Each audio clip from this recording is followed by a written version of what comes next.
You're on a video call that's already run long. Someone suggests a plan you don't fully agree with.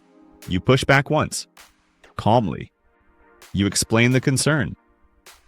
There's a pause, then someone responds, smooth and confident. You decide not to press it again. It's not worth dragging out. You nod. The call moves on. Within seconds, the plan is treated as settled. Before the call ends, a task gets assigned, not to you. In the moment, it feels reasonable. You've made your point. Everyone heard it. Repeating yourself would feel awkward. You don't want to be that person who keeps circling the same objection. So you let it go. What you don't see is how that moment lands on the other side of the screen.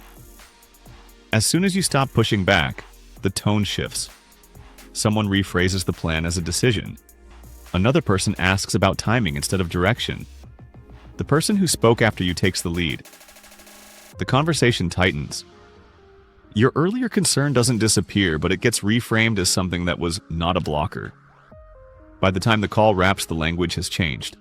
What was a discussion 10 minutes earlier is now a next step.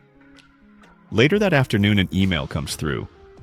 It thanks everyone for alignment. The plan is outlined cleanly. Your earlier objection shows up as a footnote, softened into context. You read it twice, trying to work out where your influence went. You remember the exact second you stopped talking. Something similar happens in a different situation. A face-to-face conversation this time. A colleague floats an idea you're unsure about. You raise an eyebrow. You say, "I'm not convinced." They respond quickly, confidently. You don't argue. You let the conversation move on because it feels minor, because you trust that your hesitation was enough to register. Days later, you find out the idea went ahead.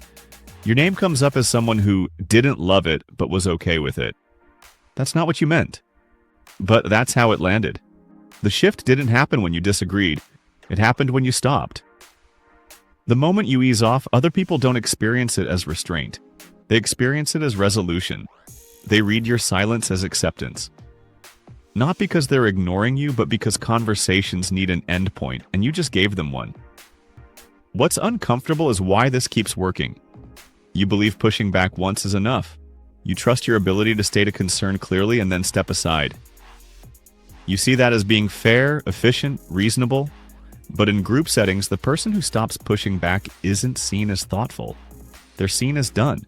And once you're seen as done, the weight shifts. Influence moves, decisions harden, access narrows. The moment you thought you were being mature, the moment you chose not to press, was the moment everyone else decided you were no longer part of shaping what came next.